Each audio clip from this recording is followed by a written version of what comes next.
langsung masuk kepada firman Tuhan. Videonya di akhir aja.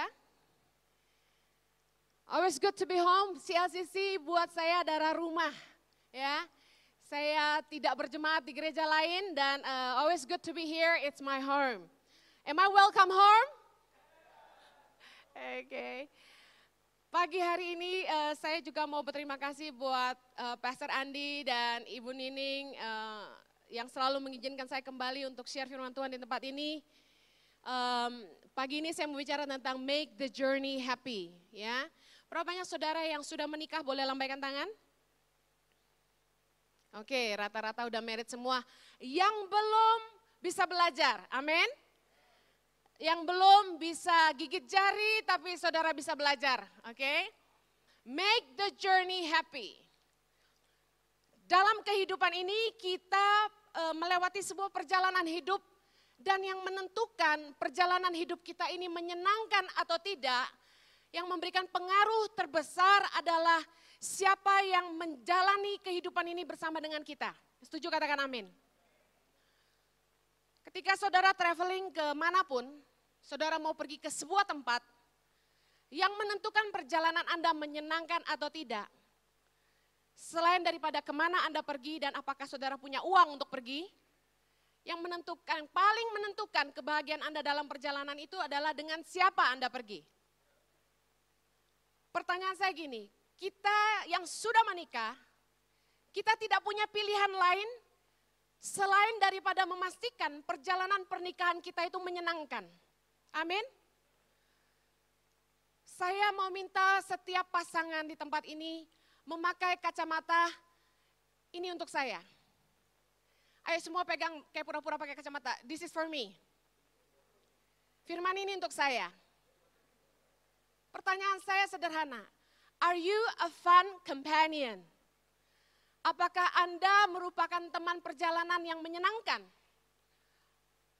Apakah pasanganmu bahagia mengarungi perjalanan hidupnya bersama dengan Anda? Ini tebakan dari saya. Dilepas gak bisa, dibawa susah. Apa itu? Dilepas gak bisa, dibawa susah. Apa kira-kira? Yang betul saya kasih kaos. Istri, dilepas gak bisa, dibawa susah. Jawaban yang lebih tepat adalah pasangan yang tidak menyenangkan. Yang bikin sakit hati melulu. Pasangan yang membuat kita terluka terus, enggak happy. Udah nikah kan kita gak punya pilihan. Saya mau bilang perceraian tidak boleh jadi pilihan. Never cross your mind. Kita gak bisa lepas, tapi dibawa susah banget. Mari lihat firman Tuhan sama-sama. Cinta adalah dasar pernikahan yang kuat. Tapi kebahagiaan adalah kunci keberhasilan sebuah pernikahan. Yang setuju katakan amin. Saya yakin bahwa cinta harus menjadi dasar dari sebuah pernikahan. Saudara nggak boleh nikah hanya karena pasanganmu itu orang kaya. Saudara nggak boleh nikah hanya karena pasanganmu ganteng. Saudara nggak bisa nikah hanya karena saudara jomblo udah 40 daripada nggak laku kawin aja. Saudara nggak bisa menikah hanya karena tuntutan orang tua. Zaman sekarang bukan Siti Nurbaya. Cinta harus jadi dasar dari sebuah pernikahan. Yang setuju bilang amin. Tapi saya mau bilang begini, keberhasilan sebuah pernikahan ditentukan dari kebahagiaan dalam rumah tangga. Kita lihat 1 Korintus 7 ayat 33 sampai 34. Kita baca sama-sama yuk. 3, 2, 1. Orang yang beristri memusatkan perhatiannya pada perkara duniawi, bagaimana ia dapat menyenangkan istrinya. Dan dengan demikian perhatiannya terbagi-bagi. Perempuan yang tidak bersuami dan anak-anak gadis memusatkan perhatian mereka pada perkara Tuhan, supaya tubuh dan jiwa mereka kudus. Tetapi perempuan yang bersuami memusatkan perhatiannya pada perkara duniawi, bagaimana ia dapat menyenangkan suaminya. Di kedua ayat ini dalam 1 Korintus 7 ayat 33 sampai 34 dibahas bagaimana seorang suami harus memikirkan bagaimana ia dapat menyenangkan istrinya Dan istri juga harus memikirkan bagaimana ia dapat menyenangkan suaminya. Di dalam pernikahan, berupaya menyenangkan pasangan adalah keharusan, katakan amin. Saudara, saya mau kasih tahu. Kalau pasanganmu diizinkan firman Tuhan untuk mengganti engkau dengan orang lain, mungkin dia sudah lakukan itu. Tapi masalahnya dia tidak bisa. Firman Tuhan melarang. Dia nggak punya pilihan. Kalau saudara mau menolong dia untuk terus bertahan dengan saudara, berpikirlah keras bagaimana menyenangkan pasanganmu. Jangan buat dia menyesal menjadi pasanganmu, amin. Pernikahan yang bahagia adalah upah dari Tuhan. Pengkhotbah 9 ayat 9, baca sama-sama. Nikmatilah hidup dengan istri yang kau kasihi seumur hidupmu yang sia-sia, yang dikaruniakan Tuhan kepadamu di bawah matahari, karena itulah bahagianmu dalam hidup dan dalam usaha yang engkau lakukan dengan jerih payah di bawah matahari. Saudara, hidup ini cuma sementara, semuanya sia-sia. Kerja keras kita hari ini untuk siapa kalau bukan untuk keluarga, betul?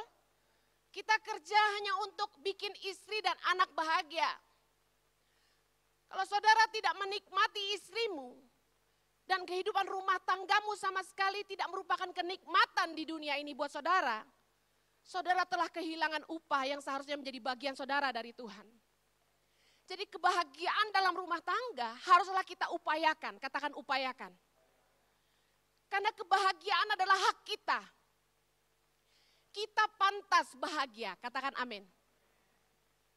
Saudara, jangan tuntut pasanganmu untuk bikin saudara bahagia, tapi firman Tuhan bilang gini, nikmatilah hidup. Pertanyaan saya, apakah saudara menikmati pasanganmu? 3 hal yang kita harus lakukan untuk memastikan kita dapat menyenangkan pasangan kita. Yang pertama, serve one another. Layanilah seorang dengan yang lain. 1 Korintus 7 ayat 3-4. Kita baca sama-sama. Hendaklah suami memenuhi kewajibannya terhadap istrinya. Demikian pula istri terhadap suaminya. Istri tidak berkuasa atas tubuhnya sendiri, tetapi suaminya. Demikian pula suami tidak berkuasa atas tubuhnya sendiri, tetapi istrinya. Saudara, ayat ini selalu dipakai tentang hubungan suami istri. Saya mau bilang begini, ini bukan semata-mata soal perkara maaf hubungan seks. Tapi ayat ini bicara bagaimana dalam rumah tangga yang bahagia. Keharusan nomor 1 adalah kita saling melayani. Jangan pernah merasa, oh karena saya suami, istri harus tunduk saya di atas. Istri merasa dia ratu di rumah itu, suami harus ikutin maunya dia. No, rumah tangga yang demikian gak akan pernah bahagia. Karena kita saling menuntut satu sama lain. Tapi rumah tangga yang bahagia adalah ketika satu sama lain kita mau saling melayani. Saudara, saya nih agak serak suaranya. Sejak annual meeting Tangan Pengharapan bulan Januari sampai sekarang, bayangin udah 2 bulan, saya batuk gak berhenti. Suami saya dengar saya batuk gak berhenti. Dia bilang, Henny minum obat. Dia tahu saya paling malas minum obat dan saya bilang saya udah minum obat dokter, saya udah minum obat Cina, saya udah minum semuanya. Tapi gak baik-baik karena kecapean dan gak pernah rest. Akhirnya dia ambil antibiotik, dia masukin ke mulut saya, makan. Ambilin air, saya minum. Besoknya lagi dia ambilin tablet antibiotik, masukin mulut saya lagi, makan. Terus saya minum. Tiap hari dia lakukan itu untuk pastikan saya nggak lupa minum obat. Saudara, saya mau bilang, mudah sekali menyenangkan pasanganmu. Hanya cukup begini, layani. Bagaimana kita melayani, coba kita lihat. 3 hal yang saya mau share dalam bagaimana melayani pasangan. Ini saya belajar dari hidup saya dan suami saya sendiri. Selalulah bertanya kepada dirimu, what can make him or her happy? Apa yang bisa membuat pasanganmu bahagia?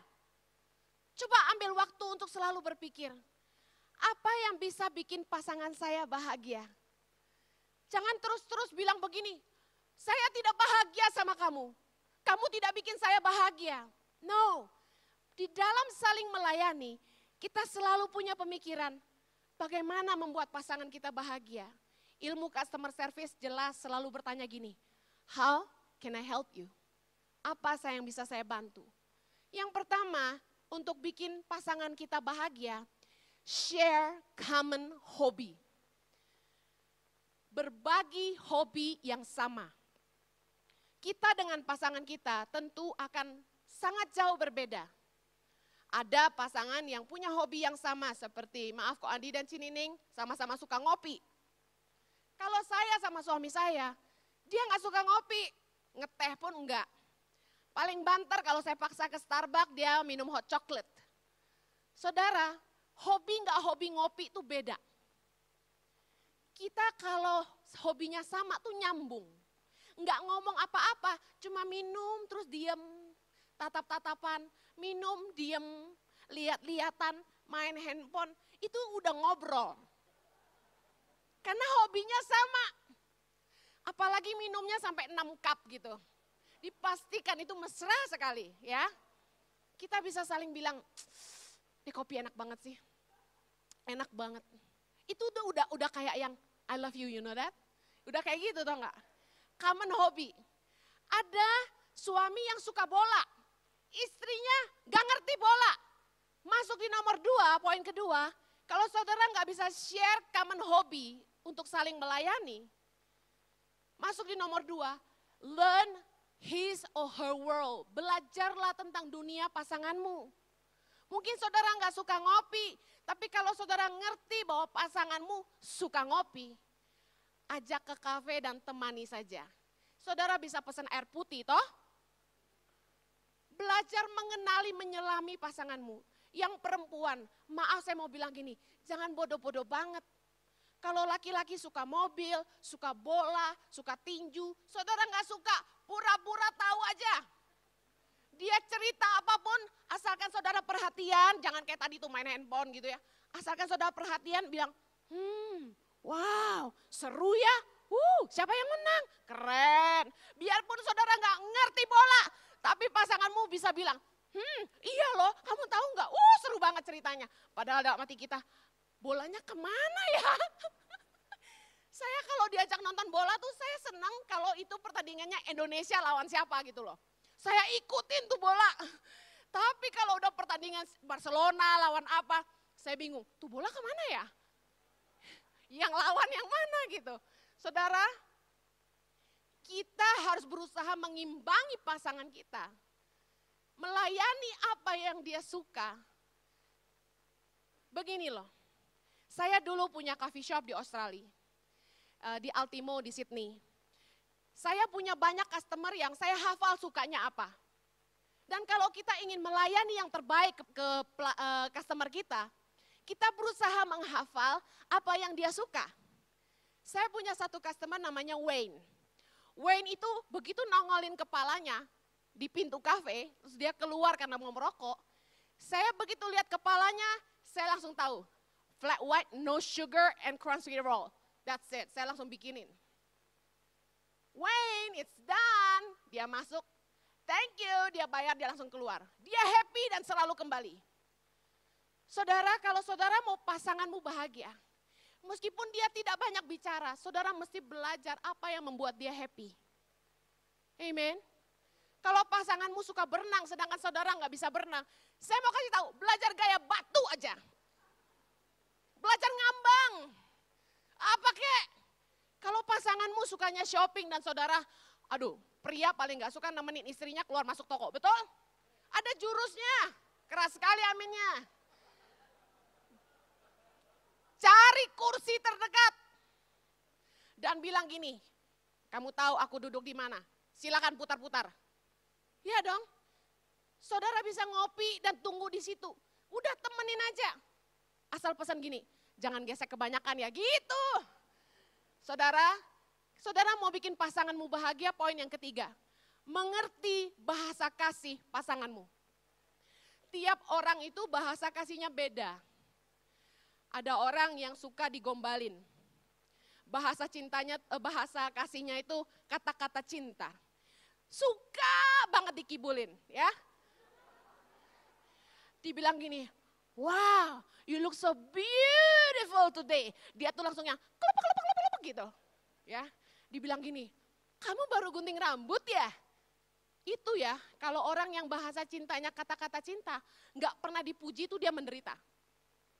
Dia bakal curhat di arisan ke teman-temannya. Suamiku tuh sama sekali nggak pernah bilang I love you.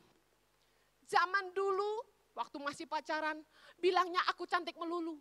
Udah nikah, boro-boro gua gunting rambut aja dia nggak bilang apa-apa.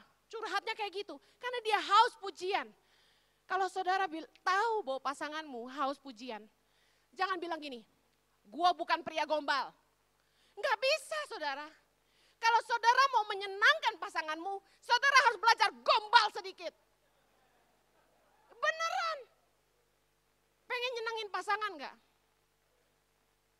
Belajar gombal. Yang kedua, bahasa kasih untuk beberapa orang adalah waktu berkualitas. Waktu berkualitas tuh nggak usah ribet. Saudara mungkin sibuk, mungkin saudara bisnis, mungkin saudara kerja Senin sampai Jumat full. Tapi saya mau bilang gini, meskipun seminggu itu saudara sibuk, kasih 1 hari aja buat istrimu, itu bahasa cinta buat dia. Dia mau kemana saudara temenin, mulai dari shopping, sikat gigi, ke toilet, apapun itu, temenin. Itu bahasa cinta dia, waktu yang berkualitas. Amin. Kalau saudara tidak ngerti bahasa cinta buat istrimu adalah waktu, saudara akan merasa, lu kenapa sih marah-marah terus, ngambek-ngambek terus. Padahal istrinya bilang gini, kamu gak pernah punya waktu buat aku. Padahal dia cuma minta itu. 1 jam saja ngopi sama dia, kalau dia suka ngopi.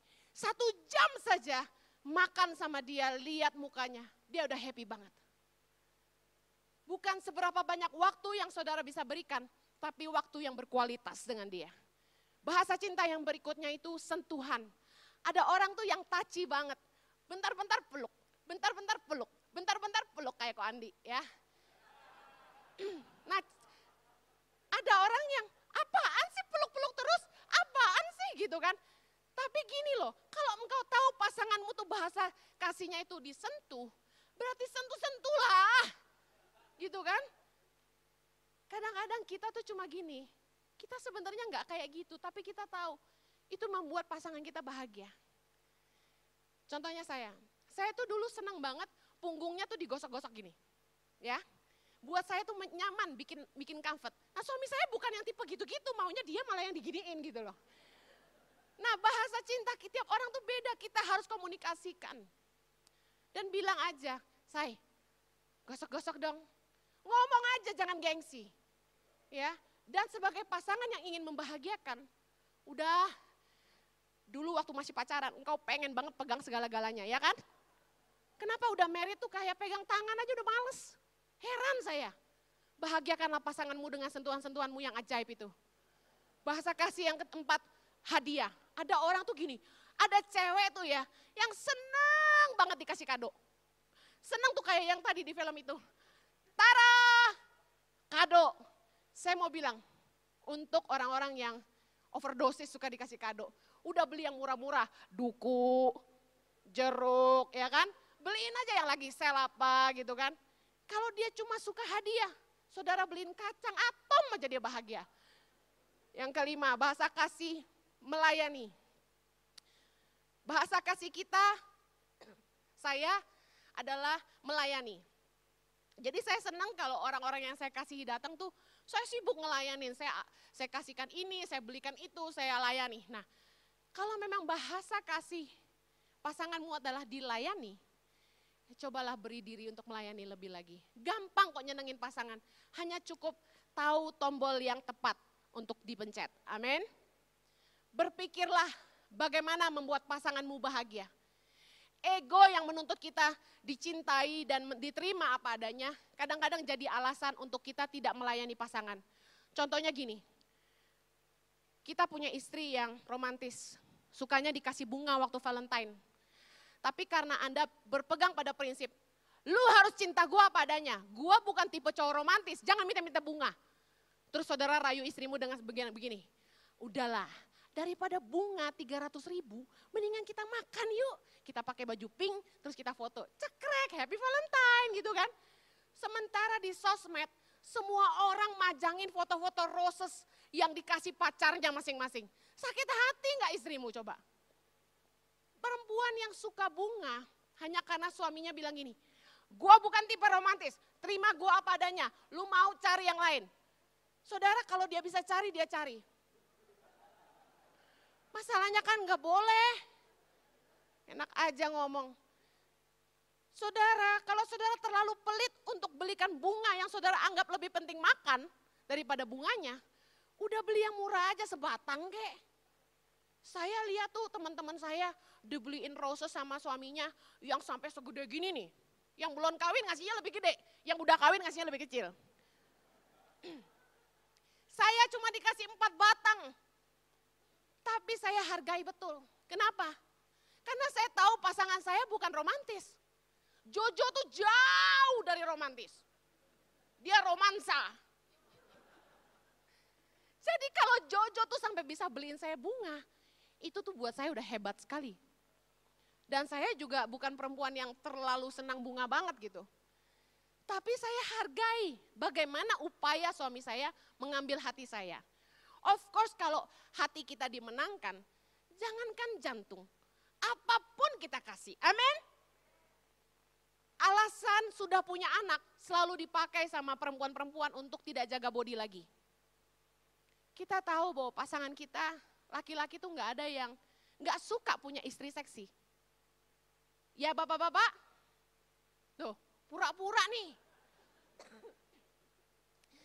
Tidak ada pria yang tidak suka istrinya seksi. Jujur. Para farisi-farisi, mengakulah. Kita bilang gini, Bu Heni, Ibu Heni itu salah. Cinta tuh ada tahapannya, kita udah agape. Udah gak masalah yang eros-eros gitu kan ya. Tapi saya mau bilang itu muna semua. Gak ada pria yang tidak suka pemandangan indah. Jadi sebagai istri kalau kita mau nyenangin suami kita udah gampang. Udah diet aja deh. Tahan dikit mulutnya, amin. Saya lagi ngurusin badan nih. Saya gak bisa alasan, Jo terima aku apa adanya. Anak udah 3, gak bisa. Karena yang anak 4 lebih kurus dari saya. Aduh. Saudara, saya mau ngomong gini. Diet tuh gak enak. Olahraga juga gak enak. Buat beberapa orang olahraga menyenangkan, buat saya penderitaan. Tapi demi menyenangkan pasangan, apa boleh buat? Kita harus belajar keluar dari comfort zone. Ini saya, terimalah saya. Ini yang saya bisa, kamu suka atau tidak, ambil aja. No, ketika kita ingin saling melayani, kita harus keluar dari rasa nyaman kita dan memberikan yang terbaik buat pasangan kita. Amin. Yang berikutnya, hormati satu sama lain. Honor one another. 1 Petrus 3 ayat yang ke-7, baca sama-sama. Demikian juga kamu, hai suami-suami, hiduplah bijaksana dengan istrimu sebagai kaum yang lebih lemah. Hormatilah mereka sebagai teman pewaris dari kasih karunia, yaitu kehidupan, supaya doamu jangan terhalang. Efesus 5 ayat 33, bagaimanapun juga bagi kamu masing-masing berlaku, kasihilah istrimu seperti dirimu sendiri, dan istri hendaklah menghormati suaminya. Dari kedua ayat ini jelas sekali, suami harus menghormati istri sebagai teman pewaris dari kasih karunia, dan istri harus menghormati suaminya. Saudara, kedekatan sebuah hubungan itu menipiskan toleransi. Kedekatan hubungan membuat toleransi semakin menipis. Saya kasih contoh, waktu pacaran kita dinner sama-sama, maaf berdahak saja, saudara malu. Tapi herannya setelah menikah, Anda buang angin kencang sekali tidak tahu malu. Kedekatan hubungan itu dibuktikan dengan menipisnya toleransi. Semakin saudara dekat dengan seseorang, saudara harus ingat bahwa tetap ada batas yang saudara tidak boleh lewati. Batas itu kita namakan respect, saling menghargai. Mungkin saudara tidak tahu malu ketika saudara buang angin di depan istrimu, tapi ada satu line dalam pernikahan dengan siapapun, bukan hanya dengan pasanganmu, yang saudara tidak boleh lewati. Sedekat apapun hubungan Anda dengan siapapun dalam hidup ini, ada satu garis yang tidak pernah boleh saudara lempati, yaitu respect. Di dalam hubungan suami istri, dalam hubungan dengan siapapun, ketika saudara menjadi akrab dengan temanmu, dengan rekan bisnismu, jaga baik-baik batas ini. Saling menghormati. Never cross the line of respect.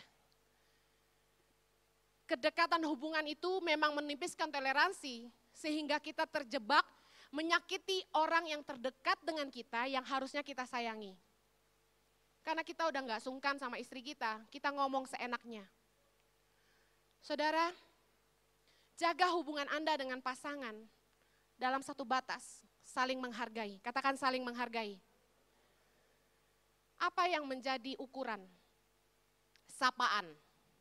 Sapaan kita terhadap orang lain maupun pasangan kita merupakan ukuran kedekatan dan nilai penghargaan. Kalau saudara dengan teman yang akrab, saudara pasti berani bilang, gue lu. Ya kan? Tapi dengan teman yang baru kenal, apalagi rekan bisnis, dengan mitra bisnis, saudara akan bilang, saya, Anda. Lebih akrab lagi, saudara bilang, aku, kamu. Begitu saudara masuk dalam pernikahan, ada yang panggil ber, beb, say, yang, papi, mami, pokoknya kayak gitu-gitu. Nah herannya ketika saudara marah, yang berubah justru sapaan. Biasanya bilang, say tolong ambilin dong. Tapi begitu marah, lu mau apa sih? Dari kedekatan yang sangat dekat berubah jadi teman. Lu mau apa? Dari yang say tolong ambilin dong. Jaga hubungan suami istri di level saling menghargai. Keterbukaan kita di dalam pernikahan, dalam Kejadian 2 ayat 24 sampai 25, dibilang gini, sebab itu seorang laki-laki akan meninggalkan ayahnya dan ibunya dan bersatu dengan istrinya sehingga keduanya menjadi satu daging. Mereka keduanya telanjang, manusia dan istrinya itu, tetapi mereka tidak merasa malu.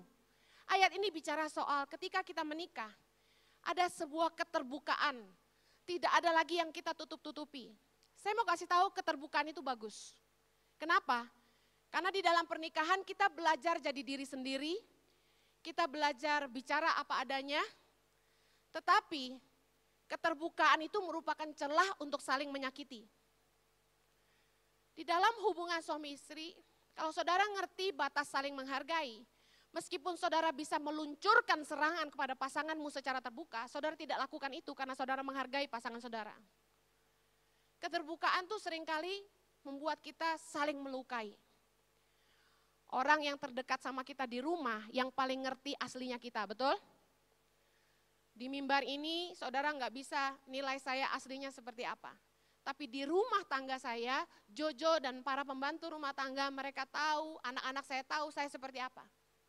Sama halnya dengan saudara. Di dalam rumah tangga kita terbuka, kita jadi diri sendiri. Tapi ingat begini, jangan pakai kesempatan keterbukaan itu untuk saling melukai. Don't take it for granted. Keterbukaan dalam pernikahan yang dibutuhkan itu 3. Yang pertama keuangan. Di mana hartamu berada, di situ hatimu berada. Kalau suami istri harta sendiri-sendiri, saya mau bilang hatimu gak akan pernah menyatu. Saudara itu jaga-jaga, kalau sampai cerai gue pegang duit sendiri. Makanya hartanya pisah. Keterbukaan itu harusnya dalam keuangan. Keterbukaan yang kedua itu dalam kerinduan. Istri harus terbuka sama suami, kerinduan dia apa. Suami juga harus terbuka, kerinduannya apa, mimpinya apa. Saya mau pesan gini, let your spouse grow. Izinkan pasanganmu bertumbuh. Hargai panggilan Tuhan dalam hidup pasanganmu. Saudara tahu dalam Wahyu dikatakan bahwa ketika ada pengangkatan, yang satu diangkat, 2 orang tidur bersama, satu diangkat, yang satu ditinggal. Itu bicara soal bagaimana pertanggungan jawab kita kepada Tuhan itu masing-masing. Suami harus bertanggung jawab kepada Tuhan, istri juga. Dan di dalam hidup kita masing-masing, itu ada panggilan Tuhan, katakan amin. Sebagai pasangan yang ingin pasangannya bahagia, kita harus terbuka soal mimpi masing-masing. Dan saling menghargai panggilan Tuhan dalam hidup masing-masing. Saya bersyukur saya hidup ini. Saya punya suami yang hebat. Kenapa saya bilang gitu? Karena saya banyak lihat, tidak semua pria yang mengizinkan istrinya pergi dari rumah lebih dari seminggu untuk mengurusi urusan yang tidak mendatangkan keuntungan buat rumah tangganya. Tapi karena mengenali itu panggilan Tuhan dalam hidupnya. Saya tinggalin rumah itu bisa seminggu, 10 hari. Ketika saya ke Papua, ke pedalaman, ketika saya ke Maluku Utara, ketika saya ke Mentawai, ketika saya masuk ke kampung, nyebrang sungai, nyebrang laut, masuk ke hutan. Dan saya pulang dalam keadaan gosong dan hitam. Dan suami saya tidak pernah cari-cari dan bilang gini, pulang kamu, di mana kamu? Gak pernah. Tapi Jojo itu dari awal, ngerti Tuhan panggil saya. Dan dia dorong saya terus, you can do this. Saudara tahu saya bisa khotbah hari ini adalah karena seorang suami yang mendukung panggilan Tuhan dalam hidup saya. Dulu saya gak pernah mau khotbah, saya malu. Saya bilang gak mau malu Dia bilang no, Tuhan punya panggilan dalam hidup kamu. Kamu selalu dapat pewahyuan, kamu harus khotbah Henny. Dia dorong saya terus. Tiap kali ada gereja yang undang dia bicara, dia selalu bilang gini, saya gak bisa tapi istri saya bisa, mau gak? Saya bilang, don't set up any ministry. Enak aja, gak bisa.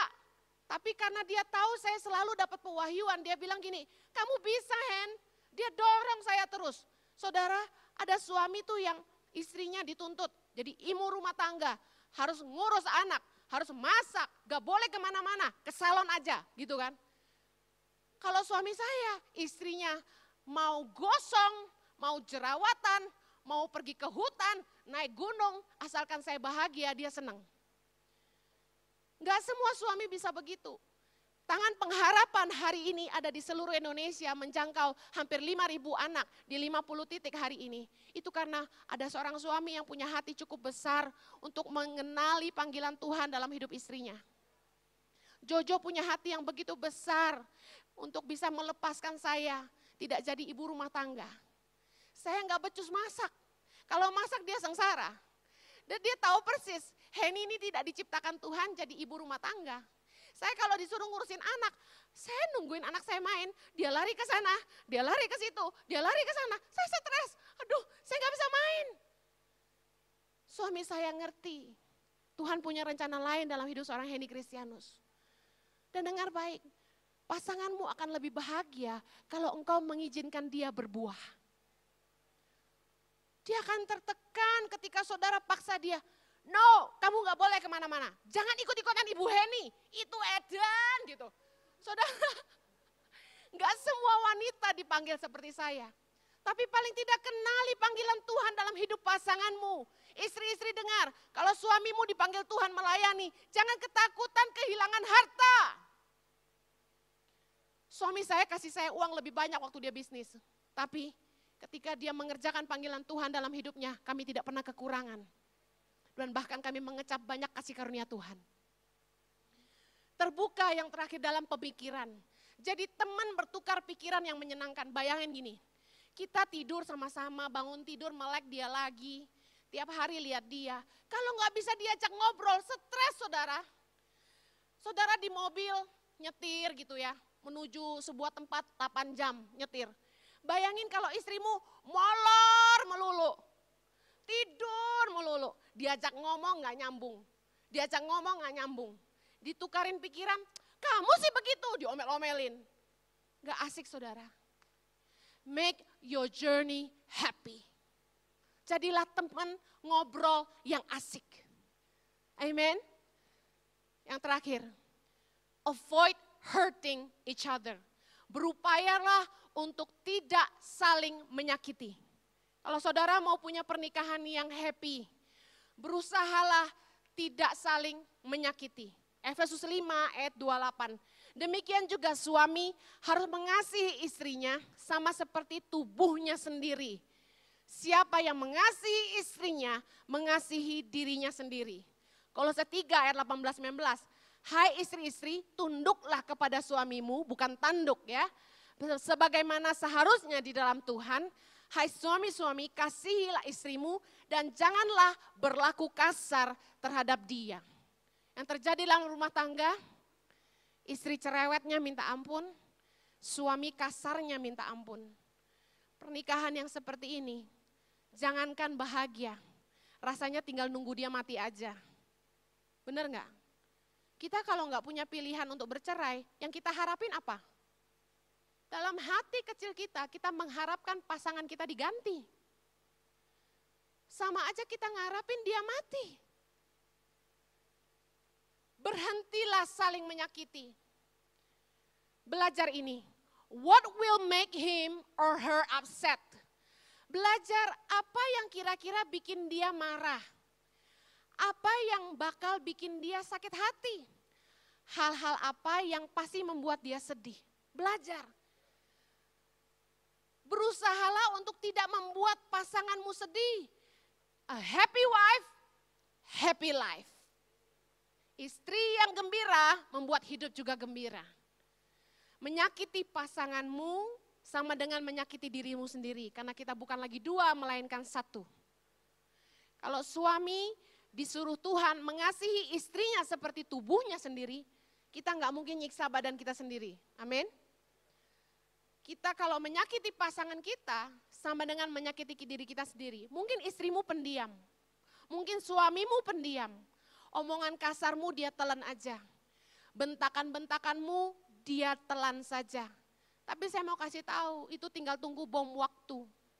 Suatu hari ketika dia buat keputusan untuk tidak lagi bersamamu, atau ada pria lain yang lebih penuh kasih sayang, atau wanita lain yang lebih lembut, saudara akan menyesal nanti. Berubahlah sebelum itu terlambat. Berhenti saling menyakiti. Belajar apa yang menjadi area-area sensitif dalam hidupnya. Saudara, kita ini menikah dengan pasangan yang punya latar belakang. Saya ulangi. Kita menikah dengan pasangan yang punya latar belakang. Kenali latar belakang pasanganmu. Kalau dia seorang anak yang tumbuh besar tanpa kasih sayang, dia punya mamah yang kasar ngomongannya, dia punya mamah yang dominan, lebih dominan dari papanya, dan ngomongannya selalu negatif, gak pernah membangun, selalu merendahkan. Saya kasih tahu, suami yang demikian, itu dia paling gak mau punya istri dominan. Begitu dia lihat istrinya dominan, dia akan bangkit amarahnya, dan pasti menekan istrinya balik. Kenapa? Karena selama dia hidup dari kecil, dia punya mamah yang kayak gitu. Dia gak bakal mau ditekan lagi. Pernikahan seperti ini gak akan pernah bahagia. Kalau engkau tahu ada hal-hal sensitif di masa lalu pasanganmu, jangan coba-coba pencet tombol itu. Contoh, saya kasih contoh sederhana. Learn his or her sensitive areas, don't press the wrong button. Area sensitif dalam hidup saya adalah kata menuntut. Ketika Jojo marah sama saya, dia bilang gini, kamu itu banyak nuntut. Wow, begitu dia bilang kata menuntut, saya marahnya minta ampun. Kenapa? Karena kata itu sensitif buat saya. Saya tuh dari kecil gak pernah minta apa-apa sama orang tua saya. Dari kecil, kalau saya perhatiin kakak saya minta piano lah, minta sepeda lah, minta motor lah, minta ini. Saya gak pernah. Saya itu dikasih apa aja biar murah terima dan tersenyum dan bilang thank you. Gak dikasih pun saya diem aja. Jadi dari kecil tuh terbiasa mengalah. Ngalah sama koko, ngalah sama adik. Gak pernah mau nuntut, berusaha ngerti. Orang tua lagi susah atau senang saya berusaha ngerti. Kata menuntut itu saya jauhkan dari kamus saya. Ketika saya menikah sama Jojo, mami saya ngomong gini, yang naksir sama lu tuh banyak yang kaya, kenapa nikahnya sama yang kere? Suami saya nggak kere, tapi dia hamba Tuhan, dan di mata orang mertua itu kan hamba Tuhan tuh kere gitu loh. Nah, malam pernikahan, besoknya kami mau nikah, malam terakhir sebelum menikah, malam widodaren, mami saya masih kasih pertanyaan yang sama. Lu yakin mau kawin sama Jojo? Dia pendeta loh. Saya langsung sedih banget. Saya ngerti nih mami saya kecewa. Kok saya nikahnya sama pendeta gitu. Jadi saya langsung bertekad malam itu. Bahwa kalau kurang saya tidak akan pernah ngomong. Bahwa kalau kami susah saya akan bertahan. Bahwa saya akan menurunkan standar hidup saya demi seorang Jojo. Saya ngerti saya akan jadi istri hamba Tuhan, saya harus bisa menyesuaikan gaya hidup hamba Tuhan. Waktu saya masih kerja sebelum nikah, saya pakai make up itu Shiseido, saudara. Krim muka semuanya Shiseido. Saudara tahu Shiseido cukup mahal. Ketika saya nikah sama Jojo, hari pertama saya langsung ganti Haselin Snow. Saudara tahu Haselin Snow? Udah nggak ada sekarang. Itu murah banget, bikin muka kering, saudara. Sampai muka saya berutusan. Saya ganti, cobain pakai Pond's berutusan, saya cobain pakai Olay berutusan, gak cocok mukanya, harus balik ke Shiseido, saya gak mau. Saya cobain aja sampai mukanya bisa cocok tuh pakai apa, saya cobain yang penting murah. Saudara, bukannya saya merendahkan nilai hidup saya, tapi saya mau membuktikan bahwa pilihan saya pertanggungjawabkan. Saya tidak pernah nuntut apapun dari Jojo, gak pernah minta dibelikan apapun. Mau berlian kek, mau tas kek, mau mobil kek, mau rumah kek, saya gak pernah minta. Jadi ketika kata menuntut itu muncul, saya marahnya minta ampun, saya bilang gini, sebutkan apa yang saya pernah tuntut dari kamu. Ini cerita kami, tapi bagaimana dengan hidup Anda?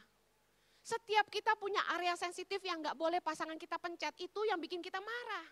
Kalau saudara tahu itu area sensitif dia, jangan bikin dia marah. Amen. Kalau saudara pengen punya rumah tangga yang bahagia, berhenti saling menuntut, berhenti saling menyakiti, mulailah saling melayani, mulailah saling menghargai, dan jangan lewati line itu. Saling menghargai, dan putuskan hari ini, saya mau bahagia, dan saya mau membahagiakan pasangan saya. Kebahagiaan itu dimulai dari diri sendiri. Survei membuktikan, hanya 10% pengaruh luar membuat kita bahagia. 90% itu dari diri kita sendiri. Decide that you want to be happy. Katakan I want to be happy. Terakhir dari saya tutup. Keep the ones who bring you money and the one who you spend the money happy. Maksudnya apa? Ketika kita mau dapat kangtau dari orang, kita digaji sama bos kita berusaha menyenangkan dia, betul? Kita selalu berusaha menyenangkan bos kita, orang yang bisa kasih kita kangtau, kita berusaha jilat-jilat dia. Supaya kita dapat uangnya.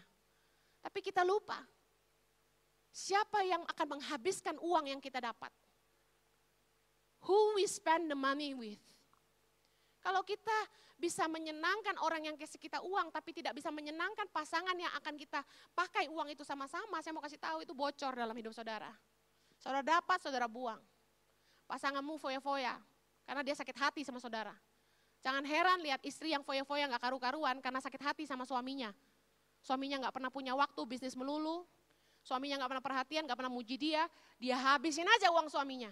Saya udah pernah ketemu yang kayak gitu. Dia bilang gini, Hen, ayo kita beli apa aja, tante gak nyari, kita habisin aja. Saya mau kasih tahu, pernikahan yang bahagia menuntut keduanya untuk memutuskan mereka mau bahagia. Amin, kita berdoa. Haleluya. Bapa, kami bersyukur buat anugerah-Mu di dalam pernikahan kami. Tolong kami Tuhan, untuk mampu mengerjakan apa yang harus kami lakukan sebagai bagian kami. Kami mau punya rumah tangga yang bahagia. We want to have a happy journey. Tolong kami untuk jadi a fun companion for our spouse. Menjadi teman perjalanan yang menyenangkan bagi pasangan kami. Tolong kami oleh anugerah-Mu Tuhan. Pulihkan pernikahan kami. Berikan hati yang besar untuk melihat pasangan kami bertumbuh dan menghidupi panggilan Tuhan. Di dalam nama Yesus. Dalam nama Yesus. Amen.